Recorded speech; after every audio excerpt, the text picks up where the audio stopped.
Hello, good morning. It's just gone 9 AM on Tuesday the 28th of February, last day of the month. Second video in just a matter of days actually, so I'm a bit like buses, nothing for ages then two come along at once. You may gather from the thumbnail, I intend to cook breakfast on here on a wood burner. I think the term Bushbox is actually a brand name. I got a generic version, it's called a Tom Shoe. It's a titanium wood burning stove that I can construct here and hopefully cook my breakfast and have some coffees on. I bought all the protections out so I don't scorch the table. But after breakfast I'll tell you about some of the ideas I'm thinking about during the year, what's likely to be coming in the next several months. Not all of them are going to happen, but you know, I hope a fair few of them do, so it'll give you an idea of what's coming down the pipeline. Before I do anything, I'm going to need to clear this table off, so let's get that done first of all. Plenty of sticks lying around, in fact I might even burn some of this.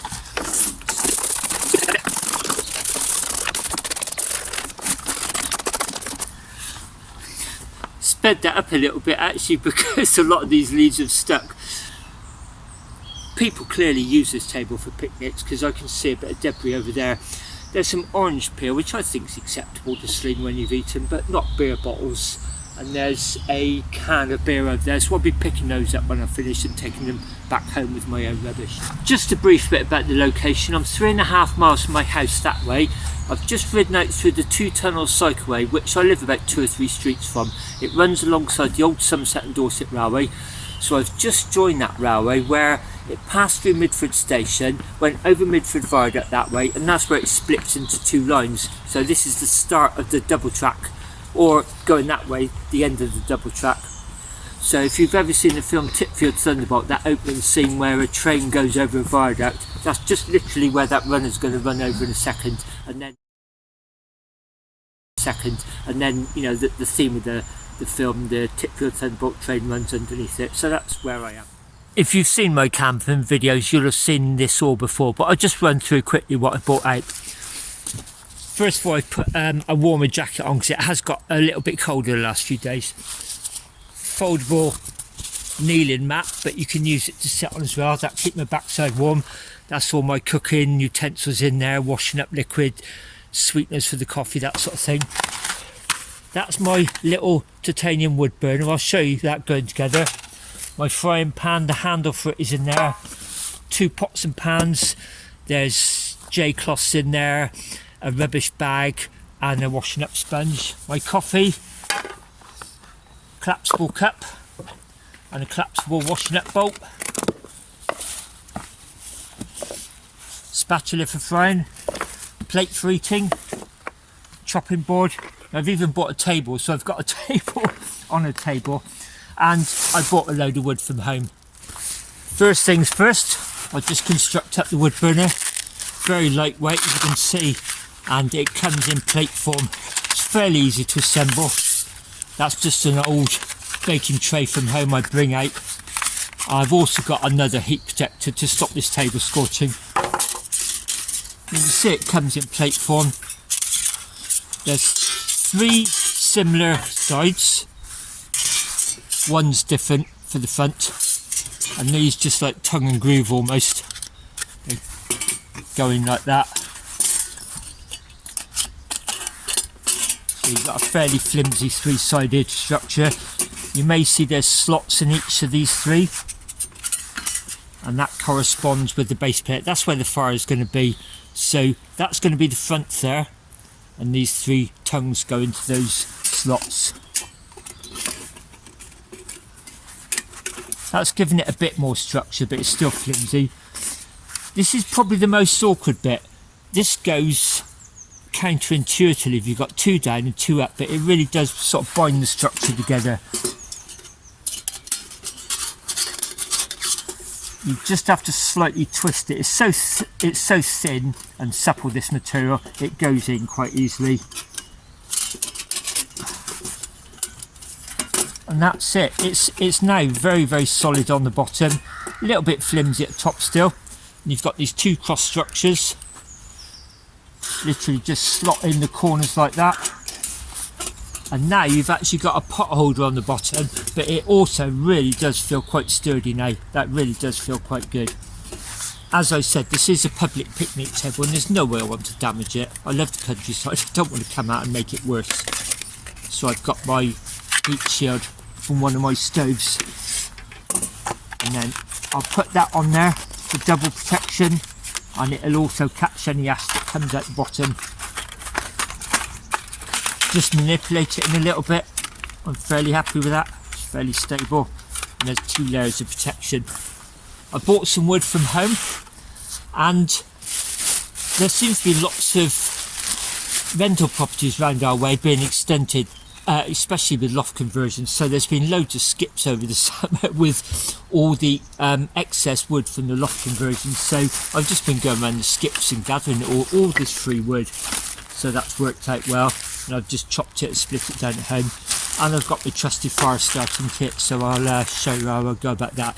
There's a fire steel in there, my circular cotton wool, I think they're makeup wipes. There's a commercial wood lighter there just in case it is a bit stubborn. Just got some old bits of cardboard from a pair of shoes I bought recently, some couple of old bits of scrap paper, so that's all I'm going to use to start the fire. Loading it up with a little bit of a pyramid inside there, so there's something to actually take. And just break up some of this small stuff to get it on its way. That's going to be my starting platform. Loads of stuff to get it going. Cardboard, a bit of paper, and some very thin twigs. And then let's get it started with one of these cotton wool circular makeup wipes. You get tons of these in a bag for about a couple of quid. I've had a big bag tube of them and they've lasted me several years so far, and they're not even 50% gone. I'll show you how effective they are. Watch this. First go, second go actually, second strike. That's going already, look.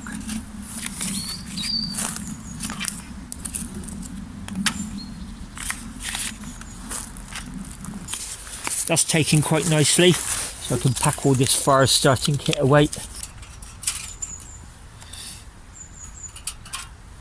I've just pulled it forward a little bit. Need to really let these logs start burning down a little bit, then I can get some water on once they've dropped a little bit, and get some hot water on for my coffee. Start getting my pots ready. Small ones for water, the big one's going to be for some baked beans.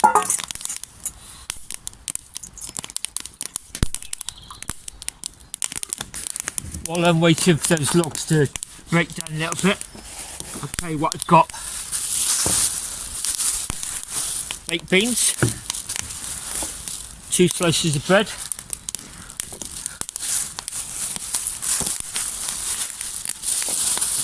some margarine for that bread,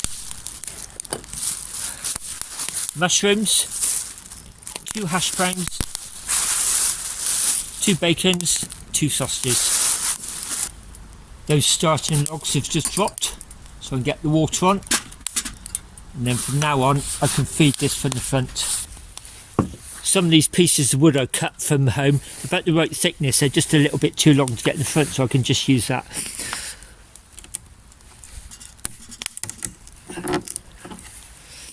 Just to shorten them down a little bit. First up, get my coffee ready for when that water boils. 1 sweetener.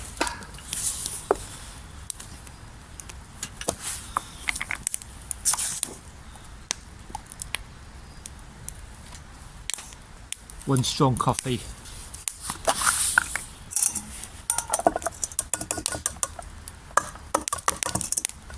Beans ready. Get them covered. First in the frying pan I think would be the hash browns, because they're 5 minutes each side, and I only took them out the freezer this morning, so they're still quite frozen actually. As soon as that water boils, I'm pretty much ready to go. This Co-op sunflower oil spray, give the pan a good dose of that, ready for the frying.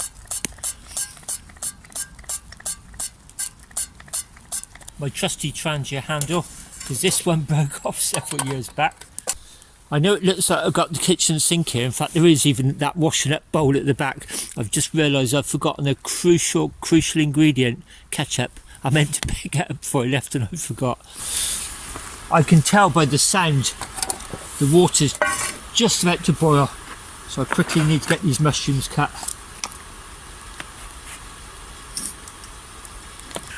There we go. That was about 5 minutes, I think, in total. Heat the oil up now.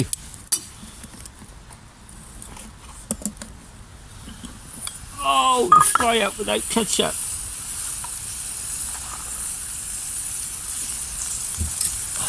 Oh gosh, that was quick. You can tell there's some heat coming off that. That oil's hot already. A couple of hash browns.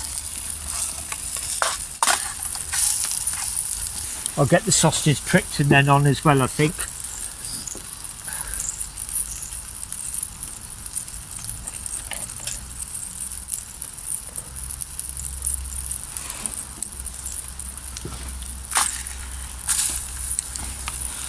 We need more heat. Sausages and hash browns are starting to go.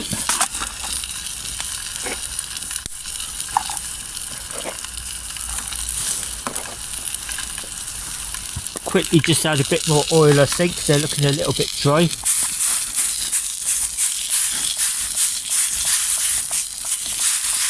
I'm gutted about forgetting the ketchup.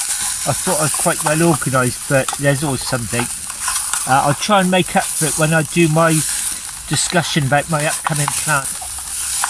I've bought all my leaflets out, map, and even done some screen grabs which I can put up to hopefully make my ideas a bit clearer to you. Time for the bacon, I think.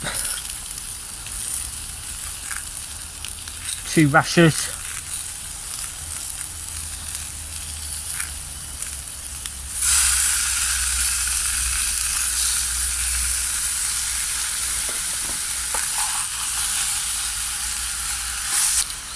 Okay, I've just touched uncooked meat, putting that bacon and the sausages in, so quick bit of hand sanitizer, then I can prepare the bread.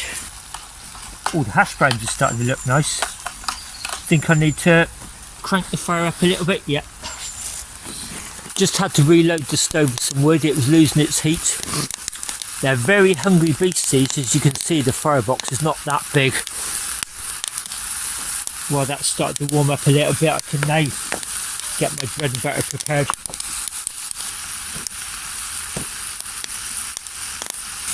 While that's kind of finishing off, I'm just going to put the beans on to get them ready. These beans won't take long, then I'll have them hot, ready for when that's finally cooked. Riding out, I was quite aware there was a nip in the air. Northerly wind again, but this is quite a sort of sheltered little end of a rock cut in here actually, so I'm actually quite warm here. I guess the fire helps as well. Beans are steaming away by the look of it. Yeah, very hot. Right, let's get the rest of the breakfast back on.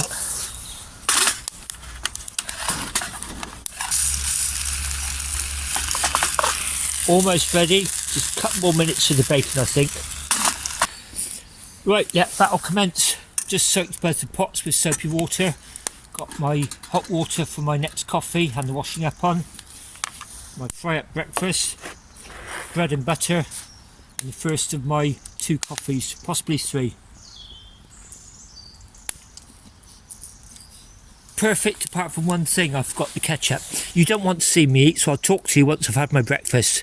Bon appetit. Back in early February, it's my 63rd birthday, so we went to Dorchester for the week, stayed in the Premier Inn, and we sort of like mooched around the town, had days out.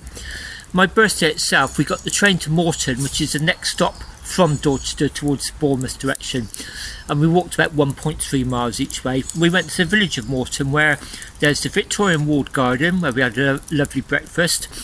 Delightful to look round there anyway. Right next door is the resting place of T.E. Lawrence of Arabia.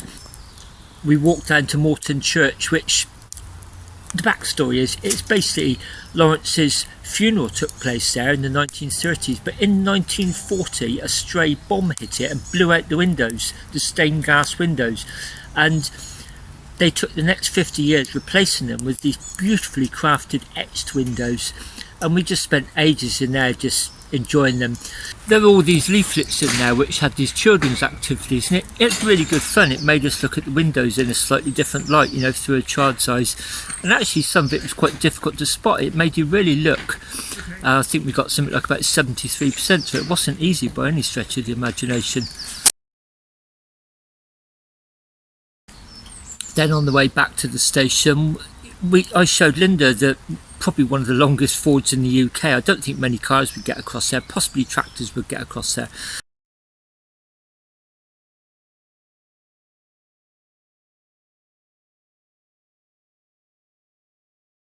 We went back to Moreton Station, got back to Wetherspoons in Dorchester, where we just spent all afternoon and most of the evening, had a meal and a few drinks.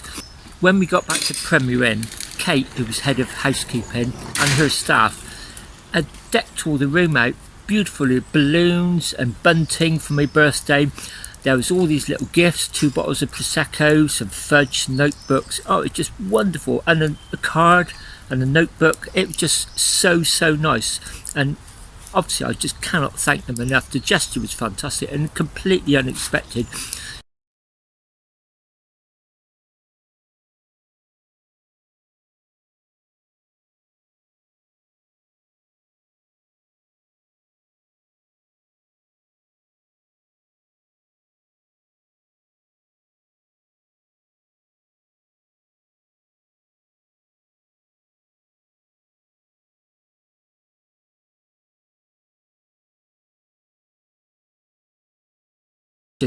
And it's such a lovely gesture. I cannot thank the people at Dorchester Premier Inn enough.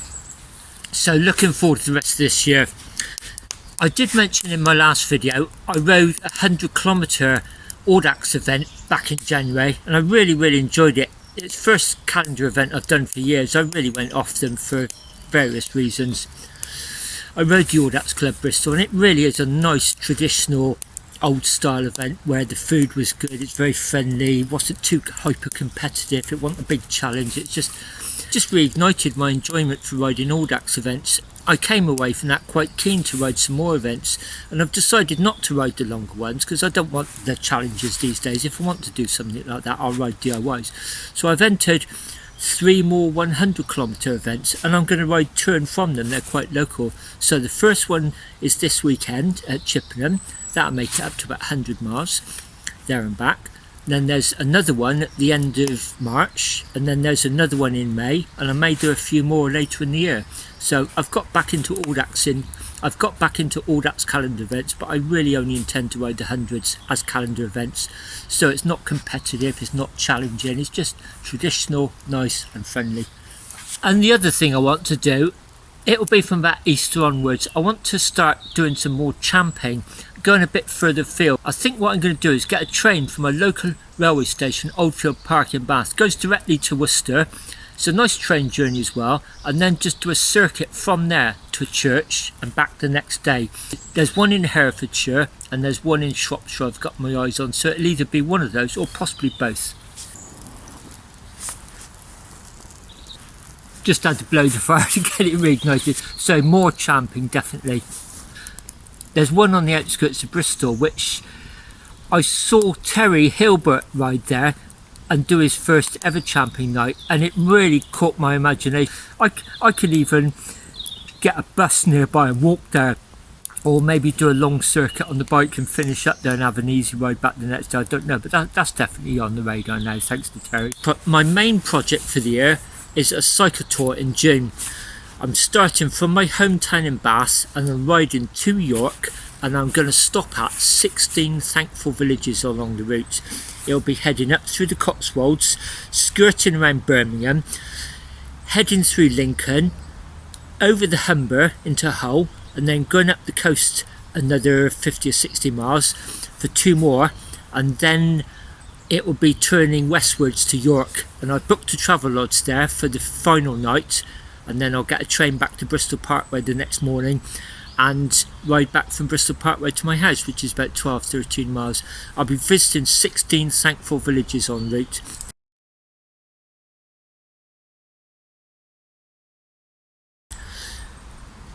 Just a quick refresh, thankful villages are villages where every single person who went off to serve in the First World War, and that's men and women, returned safely alive. And some of those, 16 I believe, are also known as doubly thankful villages, because everybody who went off to serve in the Second World War returned safely alive. So that's a lovely coincidence.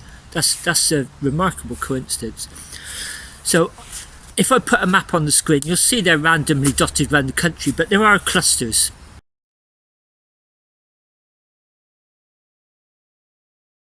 I noticed on that map there's a kind of corridor heading over to the east of the country, and I love going over to the east of the country, and so I just spent a few evenings mapping out a corridor that would zigzag and visit 16 of those, which is why the route looks a little bit squiggly and then there's a curl at the top.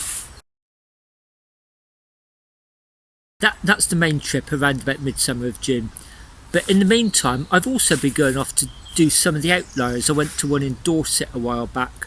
There's another one out there on its own, and it's in South Wales. So quite soon, I hope, next couple of weeks, possibly even the next video, will be leaving my home early in the morning, hopping onto a train at my local railway station, Oldfield Park, which is a couple of streets away, getting an early morning train over to Cardiff, then doing a big circuit. This village, Colne Winston, would be at the far end of that circuit, maybe having an hour or so there, some lunch, and then heading back to Cardiff, getting the train home. I mentioned it before, I've got lots of leaflets at home from the 1980s and 1990s when each county seemed to have its own cycleway. And in August of this year will be Paris-Brest-Paris, and there's always that sort of slight fear of missing out actually. Last time I actually rode from Bath to Bradford-on-Avon via Blackpool. I did a 700-kilometre ride to coincide with that, just because I decided not to ride it, and I sort of thought, would I regret it? Would there be that sort of almost that envy, that fear of missing out? So this year I think what I'm going to do is ride the Wiltshire Cycleway that week, either overnight and make it a bivvy trip, or maybe even just ride it almost as a 300-kilometre ride. In fact, this is the leaflet for the original route. It actually went round through Swindon. It no longer goes that way. It cuts that little circuit off and goes up through Marlborough, and it's about 160 miles total of the route. You can see it's a big sort of elongated circuit. There's a couple of cross routes across, so you can make circuits, figure of eight, that sort of thing. There's the Wiley Valley, there's the Wiley Valley option, or the Vale of Pewsey option. Riding that, I wouldn't say it's easy to do in a day, but it's definitely doable in a day. Or maybe do half of it and camp round it. I haven't decided that yet, but that probably will coincide with Paris-Brest-Paris this year. Another one is the Taff Trail. Again, I may get the train over to Cardiff and ride the Taff Trail up to Brecon. You see there, it starts at Cardiff Bay at the bottom and finishes Brecon there. I've never actually ridden it in its entirety. I've done sections of it. I rode a section of that last autumn when I rode up to Brecon Beacons Youth Hostel. I've never actually ridden the entire route, so I quite fancy that sometime. So that'll possibly end up being overnight, a train assisted ride.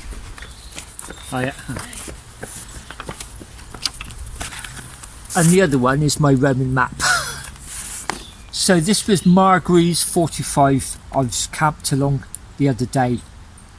It starts at Winchester, goes all through there, finishes up at Chartres on the Mendips, and I was just a few miles from the finish. Last year I rode the section from Old Sarum to Winchester, then I made a triangle. I went up to Silchester and came back down this road. It's known as the Portway. It's designated as Margreaves 4, that's Silchester down to Old Sarum, and I bivvied there overnight. I quite fancy exploring more of that route. It's one of the really long distance ones, so it's from London, route number 4, down to Silchester. So I may ride from Silchester down to Dorchester. Again, I can do that train assisted, maybe overnight, bivvy on it. And then another trip may be Dorchester along to Exeter. And again, I can use trains to start and finish that and then camp along the route. So that's another possible. So that's route 4, London to Exeter That's a few of the ideas that have been sort of percolating away over the winter and the last couple of years really. I'm not saying I'll achieve all of them this year, but they're certainly on the radar. I'm not saying I'll get through all of those this year. I don't want to be ticking it off like a bucket list. I want to really enjoy each particular one and maybe not rush around it a day, maybe spend a couple of days riding it and making them into camping trips. And in the meantime, I'll still be doing 200-kilometre road axes. Not sure if I'll still film them because there's plenty of people out there making much better films of 200s that I can do. But you know, just riding 200s to keep my fitness levels up. So that's what's coming up over the next few months, spring, summer and into autumn. Meantime, I'm looking at all this and I think I better start my washing up. I've just put my wood burner on the ground to let the embers cool down, then I'll be scattering that just before I leave, kicking it all in. Time to do my washing up. This is my expanding washing bucket.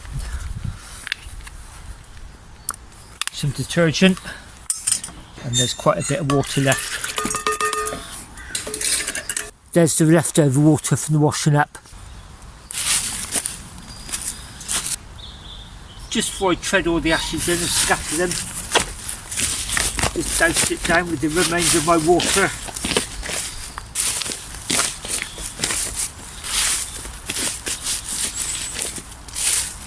That's okay, it's perfectly safe. So that's it, it's called a Tom Shoe Titanium. I think it's about £16-17 off eBay. It's quite easy to keep clean. I just love the scorching pattern you get. I was trying to describe it with my wood walker stove in the tent the other day. You get that lovely purpley bronzy blue scorch mark when titanium gets hot. That's probably a better example of it. There you go. That's how thin it is, and it's less than the size of an outstretched hand. That's everything packed up, ready to go back. That is watermark there, that'll evaporate. The actual burner was there, no scorch marks at all. If there'd been scorch marks, I'd have seen it on the heat protector, none whatsoever. That's me all packed up, virtually ready to go. So I've just done a litter sweep. I saw it was there.